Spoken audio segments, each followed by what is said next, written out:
Natambua tuko na wenye viti wawili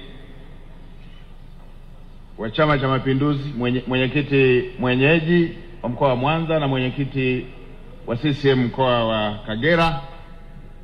Lakini kwa kuwa tuna mjumbe wa kamati kuu, Mheshimiwa mwenyekiti wa wazazi, karibu usalimie kwa niaba ya chama.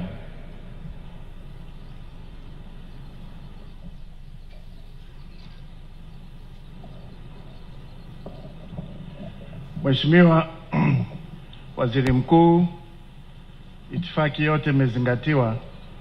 Kazi na utu. Mheshimiwa Waziri Mkuu, nashukuru kwa nafasi hii.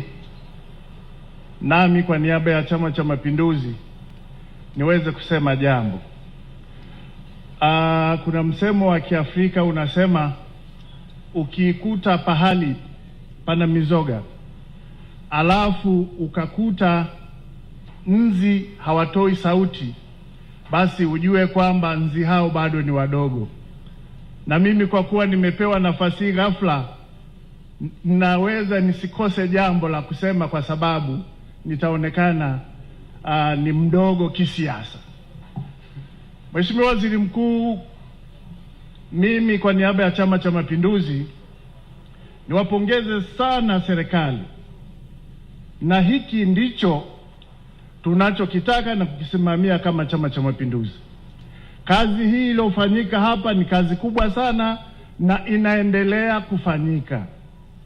Mheshimiwa Waziri Mkuu, tumemaliza uchaguzi punde. Kama chama cha siasa tunajitayarisha na uchaguzi mwingine 2030. Sasa mazuri na kura tutazipata kama tutawatumikia Watanzania kwa kasi kama hii.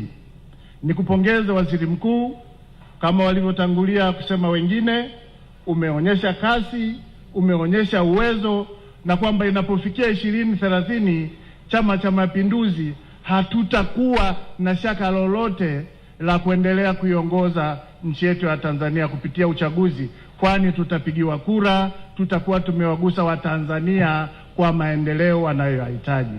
Mheshimiwa Waziri Mkuu, nashukuru sana kwa nafasi hii. Tunaipongeza serikali ya Dr. Samia Suluhu Hassan, mwenyekiti wetu wa Chama cha Mapinduzi na Rais wa Jamhuri ya Muungano wa Tanzania.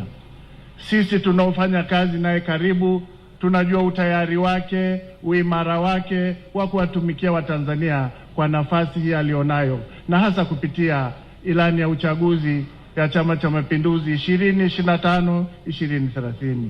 Mheshimiwa Waziri Mkuu, nakushukuru sana kwa nafasi hii. Asante sana. Asante sana.